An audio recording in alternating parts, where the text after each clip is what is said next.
school cared more about a kid's feelings than me being sexually harassed. I was a first-year teacher and all my students were about 17, 18. There was one student who we'll call James that had a really big crush on me. At first it was harmless, just giving me compliments and being nice. But then he started coming up to me while I was sitting at my desk, trying to rub my shoulders, play with my hair. I was really uncomfortable, but admin told me to just get over it and get through the semester. My colleagues also thought it was really hilarious. One day I was getting stuff from the printer room. It was for James, but it was actual absent work he needed. The printer room was very small with one door and no windows, and James stopped by to grab the assignments. One of my colleagues was walking by, saw us in there and yelled, "Hey James, you got 3 minutes!" Turned off the lights and closed the door. I instantly panicked. What did he mean? Was this planned? What was he trying to do? I started to scream for help as I tried to find the door in the pitch black room, and when I finally found it and got out, people were staring at me. I was then scolded by my principal because me thinking James would actually hurt me hurt his feelings, and that was my fault, not my colleagues. They also said that acknowledging what my colleague did would bring bad publicity to this school and we should all just move on. I quit the next day. Story time! One year I had a student who needed pretty heavy accommodations. These accommodations included extra tutoring from me. I didn't mind, I volunteered for it. I already offered tutoring to other students during lunch, so thought, might as well. This student, we'll call him Jason, was only interested in coming to tutoring when he was the only kid there. I thought maybe he's embarrassed. Some kids don't like admitting they need extra help. Even though there's nothing wrong with needing extra help, it's a valid thought process. However, after about a month into these tutoring sessions, Jason tried to reach up my skirt and grab me. And my skirt was to my knees, it's not like I was wearing anything too short. I immediately got up and started yelling. He ran out of my room and the bell rang instantly. I went to admin that day and he was immediately taken out of my class. But that's all that happened to him. The next year, I see his name on my roster for a new class. I said absolutely not. No way he sets foot in my classroom again, especially because there were no real consequences last year. Administration said the boy and the mom specifically asked they be put in my class that year. The fact that they even allowed the request after what happened shows they don't value me as a person, much less a teacher. Story time! One time, a teacher at our school made fun of a girl's weight. He told her that if she didn't start taking care of herself, she would start looking like one of the cows on her family's farm. The student tried to go to admin for help, but they told her he just had the best intentions, and sure, they talked to him, but he just wanted her to be healthy. The student didn't think that was an acceptable response. So, Friday night, she broke into the school and brought a cow from her family's farm. She left the cow with lots of food, water, and a little bed on every floor. Fun fact about cows, apparently they can go upstairs, but have trouble going down them. By Monday, there was so much cow manure they had to close school for a week to clean all the facilities. The school tried to expel her, but the family threatened to go to the press with the weight jokes. It was decided they would all just move on from these incidents. And according to the source, the cow was perfectly fine and even confiscated some of the gym balls as toys. Story time! A kindergarten teacher had an appointment that couldn't be scheduled after school hours, so she took a sick day. Apparently while she was away, the sub had some trouble controlling the kindergarten class of 25. While the sub wasn't looking, one of the kindergartners took a giant pair of scissors off the teacher's desk, calling it a hungry alligator, opening and closing it like an alligator's mouth. A little boy got in her face, wagging his finger at her, telling her not to do that. She made her alligator snap at him, and it snipped off the top part of his finger. The kid started wailing, and there was blood everywhere. The sub, who was already frantic, passed out at the sight of the blood. It was so chaotic that another teacher heard it, came in, saw everything going on, called 911. The boy did end up needing stitches, but other than that, he was good. When the teacher returned to school the next day, the boy's mom was waiting for her.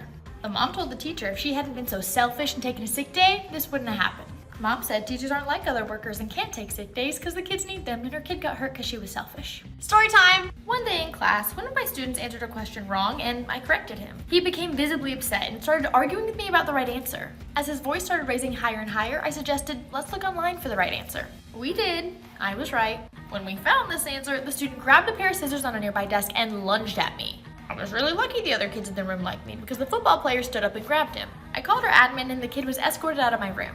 I later emailed admin asking to get the kid removed from my class, and they asked, why would you want to do that? I said, I don't feel comfortable teaching a kid who tried to physically harm me. And then was told that me yelling at the kid during the encounter and having him escorted from my room embarrassed the kid, and he didn't want to come to my room either. I said, well then, wouldn't moving him be the most logical option?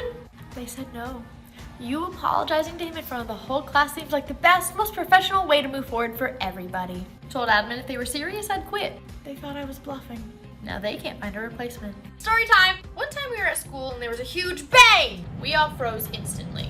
Was that a gun? Within a minute, our principal was on the intercom calling for a code red. All the color drained from our teacher's face, and he said, oh no, they found me. That instantly put our class in panic mode because we assumed that meant that our class would be a direct target. We sat in complete silence and fear as we waited for something to happen. Probably sat there for a good 30 minutes to an hour before the principal came back online calling a false alarm. It was just a transformer on the power line that blew, no real threat. But our class had a lot of parents call and complain to the school because they didn't like how the teacher was scaring the kids during the code red. They didn't think it was funny for him to make up such a lie during what could have been a serious situation. There was an investigation. Apparently our teacher owed a lot of money to a nearby casino, and he genuinely thought a couple of goons broke into the school looking for that debt. Story time! Someone broke into our school, spray painted 1312 on the walls, and stole a ukulele from the school. The principal told a lot of people at school that authorities knew who did it and they would be making an arrest that day. Apparently my principal, who does have a personal grudge against me for calling him out on acting inappropriately towards kids and teachers, told the authorities he was positive it was me and I should be arrested immediately.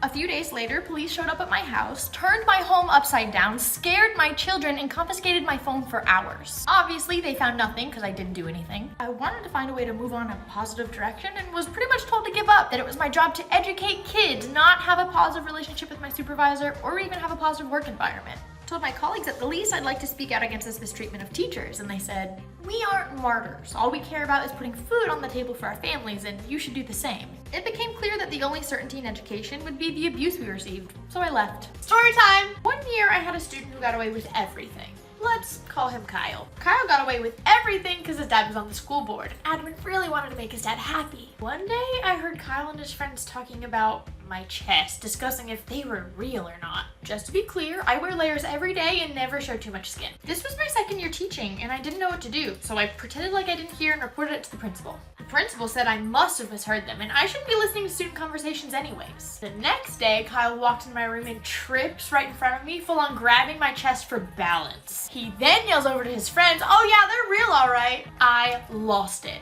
I screamed at him to get out of my room and I rode right up to the principal. The principal insinuated that my body distracted the boys in my class, so it was my fault. And also, there were errors in my write-up, so she wouldn't process it. Kyle stayed in my room and didn't get a single reprimand. The only good thing about virtual learning was Kyle and his friends couldn't sexually harass or assault me anymore. Story time! I was pregnant for the first time while teaching middle school science. I was beyond overjoyed, but it was a very stressful teaching year. One parent in particular was ridiculous. For starters, she was pissed I wouldn't follow him to lunch and keep him from getting Gatorades with red dye. This is a high schooler. And was pissed that I wouldn't miss my third period to meet with her because she didn't want to come after school. She also once ran over a cone in the parking lot, and apparently that was my fault too. But the worst part of it all was my admin never backed me up. I always got a, "What can you do to be more accommodating?" I reminded admin that all the stress from this one parent wasn't good for my pregnancy. I would then be told it was your choice to have a child, not ours. Sure enough, one day in the middle of class, I started miscarrying. I called my admin and said there was an emergency, and they rushed down. I told them I needed to get to a hospital ASAP. I explained what was going on and that they needed to cover my class. Admin said they couldn't stay, but they would find someone who could.